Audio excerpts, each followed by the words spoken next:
some butter and jam and a butter knife. Firstly, take one of your corn thins and butter it.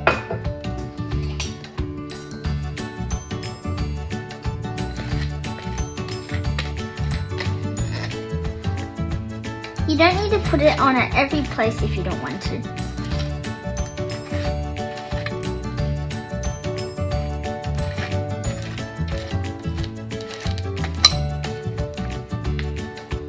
Secondly, you'll need your second corn tin, the one you haven't put butter on, and spread jam on it.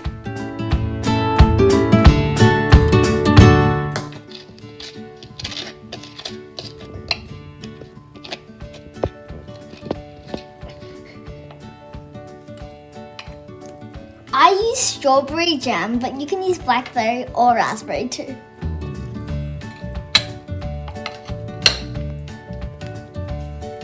Lastly, you need to put your buttered corn thin and your jammed corn thin together. Boom!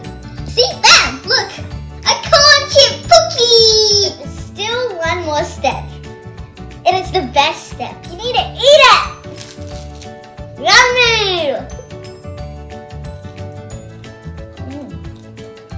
This is actually really good.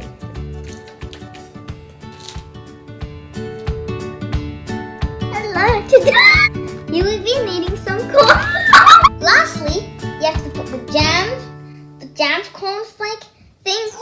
The last step, but the best step, is the best in the...